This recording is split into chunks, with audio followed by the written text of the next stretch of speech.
We are back to continue our Tampa Explained series. Here we are in part 3. We're going to talk about South Tampa. Here we go.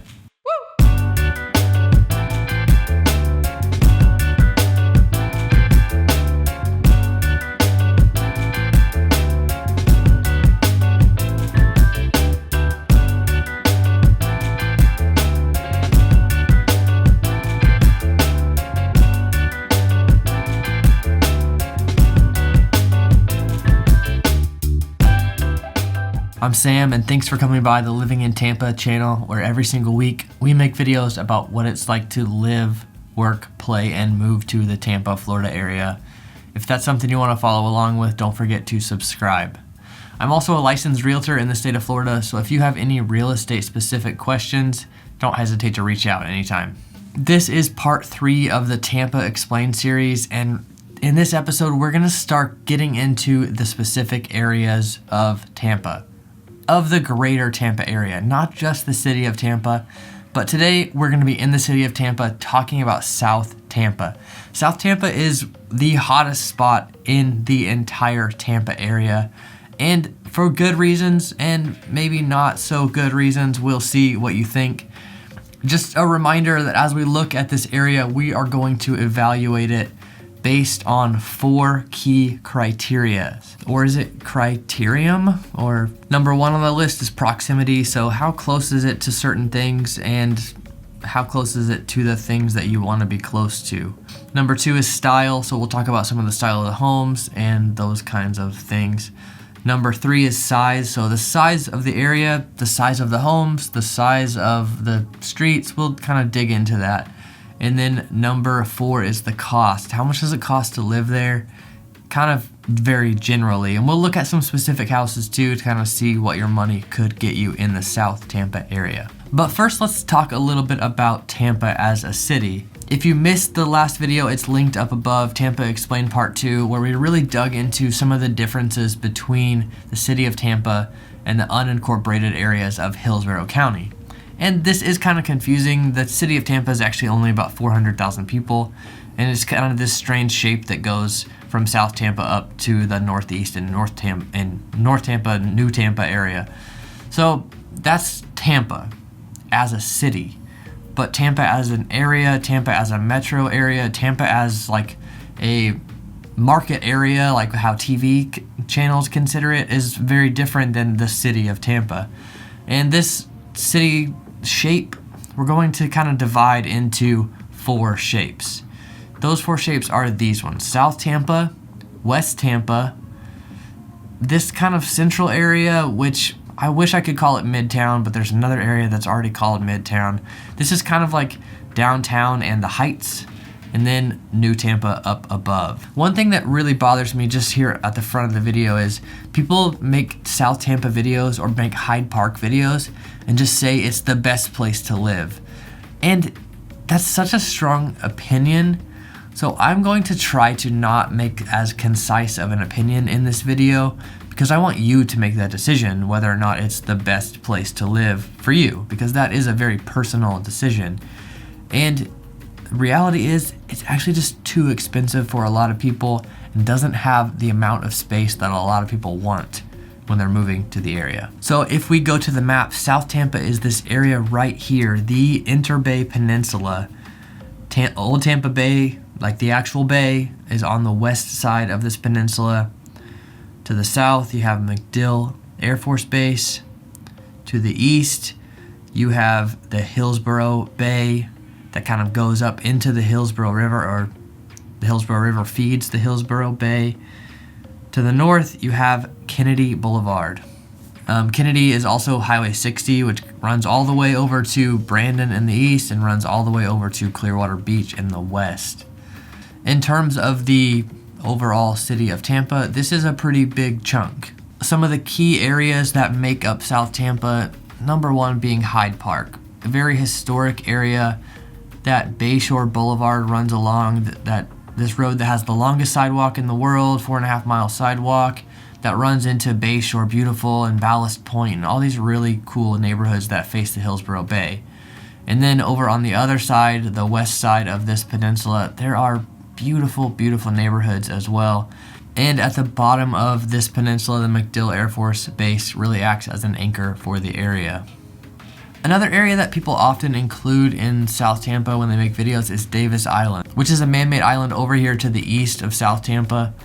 Davis Island is really kind of its own thing. It's a really cool little exclusive island, and it feels very exclusive, having its own little shops, and it feels like a little town. There are about 3,000 homes on Davis Island, which is quite a bit when you look at how big it is.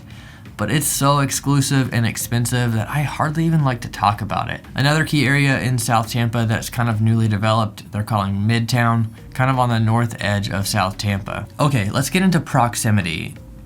Everything is pretty close to South Tampa. Well, a lot of things are very close to South Tampa, especially when it comes to restaurants, nightlife, concert venues, museums, things like that.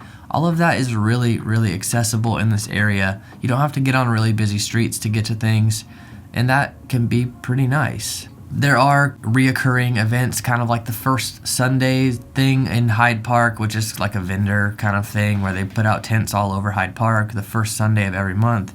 Except during football season, it's because they don't want to distract from the Bucks. But there's a lot of things like that that happen in this area, and those things are a lot of fun and really kind of engage the community in a unique way. Shopping is also really close in South Tampa. You have the Hyde Park Village, which is a little more boutique style shops, but they have normal stores like Anthropologie and West Elm. Whether or not you consider those normal is up to you. But there's other big plazas like the West Shore Plaza or even the International Mall, which is a really nice mall that has kind of the whole range of stores. And that mall is actually in West Tampa, so we'll kind of get into that in one of the next videos, but it's still really close to South Tampa, so if you live in this area, that area is really accessible. And that area is also the airport, so the International Mall is really right by the airport, which means that South Tampa is very close to the airport as well. So if you need to travel for work or travel for family, it is very, very accessible. So you have a few different beach options from here. You can go up to Highway 60 and go over to like Clearwater Beach in that area, or you can take 92 across the Tampa Bay into St. Pete and get over to the South Pinellas beaches that way. And both of those routes are about 30 minutes, and they're going to be heavy traffic during commute time, so choose your time wisely. There's also the Cross Bay Ferry that goes from South Tampa to downtown St. Pete, which is really fun if you want to just take a boat ride over to downtown St. Pete, have a few drinks, have some dinner, and have a boat ride back. And that's a pretty cool option for this area. Another area that's really close is downtown. South Tampa does have a lot of business. It is kind of a business district mixed with residential and other things, but your main business districts of Tampa are really downtown, to the east of this area, and then West Shore, which is kind of northwest of this area. But downtown is really accessible. That whole Channelside area, the Riverwalk, all those things are really, really close. The Florida Aquarium, all those things are really just around the corner from South Tampa. So proximity is it's close to a lot of things, but it's also close to a lot of people. You are really in the middle of the city, and let's get into style with that point. The style of this area is pretty metropolitan. I kind of hate that I just used the word metropolitan. I feel like there must be a better way to explain it. But when I say that, I just mean that everything is really kind of tight. Houses don't have very big yards unless they're big like old money estates. And there are quite a few of those. So I kind of think of the houses that were built in a few different time periods. So in the early 1900s, the late 1800s, people built the houses that they wanted to have with the materials that they had. So they built wood houses, craftsman style, on big lots really close to the water because that land was accessible. And as the years went on, they kept building those craftsman style houses, and they got smaller and they became more like bungalows with the big front porch, that stretched across the whole front of the house, but the house isn't actually that big, maybe it's 1,500 square feet. And there's a lot of those style houses as well. And as the years went on, they started building more of these concrete style rambler houses, which are just kind of squatty houses that could withstand storms. So this area doesn't traditionally get hit by a lot of storms, but it is a pretty low area, and it is kind of exposed to water all around. And these little block houses that, the roof isn't higher than 15 feet or so, they withstand storms really well. And like, I live in a house that is this style that was built in 1962, and it just seems like it's built like a rock, and that's really comforting in the midst of stormy weather. But some people don't really like the style of these houses, and some of them have really cool lines. They look kind of mid-century modern, but others just look like a concrete square. And you can see what I mean as you kind of explore the area a little bit more.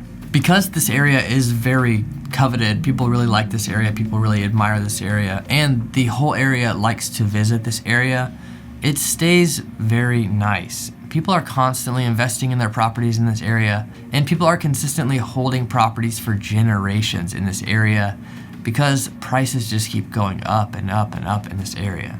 See how many times I can say in this area. Okay, so size. I kind of mentioned that it's a big chunk of the Tampa area, but it's still not that big of an area, especially for how densely populated it is. And when I say densely populated, it's not that there's just like skyscrapers with condos. There are a couple tall condo buildings, but it's not like Manhattan style density. It is just density in terms of like an old residential area where there's house after house after house kind of mixed in with all kinds of commercial stuff, and there's really no division between those things in this area, and that kind of makes this area unique. There's not defined neighborhoods, there's not kind of really a defined line between residential and commercial. It's all kind of mixed in, and that provides a very unique feel, and it increases the walkability factor so much. Although some of the roads in this area are very big and wide to accommodate for railroads and horse-drawn carriages back in the day, houses in this area are quite small. Really, the average is below 2,000 square feet, unless you have a lot of money to spend for a bigger house or to add on to a smaller house. And there's also a lot of new construction in this area, or newer construction, not like a neighborhood being built, more like tearing down an old house and building a new one in its place. This happens all the time in this area, and they're really just interspersed throughout the area. So in your search, you might find a lot of houses that were built really since like 2015 in this area. When I say a lot, I mean a handful, because the area is still pretty exclusive, but you'll see quite a few of those. All right, and now our fourth criteria is cost. Most expenses are going to be really similar in this area to living anywhere in the greater Tampa area. Like your gas and groceries and utilities and internet are all going to be the same. There's really no difference. If I lived in this area, my food expense would be so much higher because I would eat out so much more with good food so close around every corner. People always like talking about the newest, best place. All that stuff is all around, whether that's fine dining or really like fast, casual, local inspired kind of things. All that stuff is really accessible here, and that could increase your food budget quite a bit. But the basic rules of supply and demand make this area expensive. The supply is low because the area is surrounded by water, it can't really grow. And the demand is high because of how interesting the area is. So we'll just flip through a few homes here to kind of see what you can get for that 400 to 700 range. And that really is kind of like the low end of the median prices. If you need a few bedrooms, if it's not just you and your spouse, or you and a dog, or you and a bunch of cats, then you gotta spend a lot of money to buy a house in this area. Even when you spend a lot of money, some of these houses have not been updated since 1960. You see this one here with the old tile in the bathrooms, and this look is very, very common in this area and in the Tampa area in general. You'll see a lot of these booms that happened in the 50s and 60s, and a lot of these places haven't been completely updated yet. It's very common in South Tampa for someone to buy a house like this and just completely gut it and redo it. And it's very common in South Tampa as well, especially in Hyde Park, for someone to buy like an old historic house and take it down to the studs to rebuild it and to make it restored and really nice, to go along with the historical look. There are condo and townhouse options in the area, but they're really not much cheaper, really only about 10 to 15% cheaper than single family homes. But then once you get over like $1 million, there are tons of cool options, all kinds of unique craftsman style places, some unique Spanish style places with, a cool courtyard in the middle. And I mean, those might be getting way over $1 million, but there are a lot of cool houses even just to admire in the area. One final point is schools. The schools in the area are actually really, really good.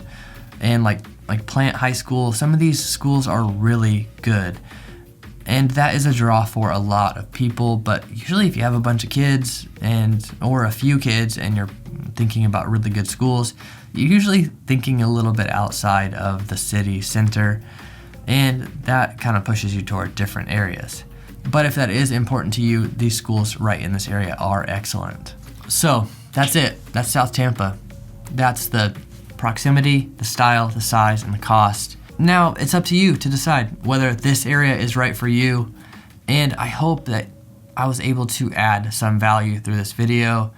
If you did find this video valuable, do me a favor and hit the like button. That helps the channel grow. And if you do have any questions or complaints or concerns, don't forget to comment in the video. And if you have any real estate specific questions, don't hesitate to reach out to me anytime. Thanks for coming by.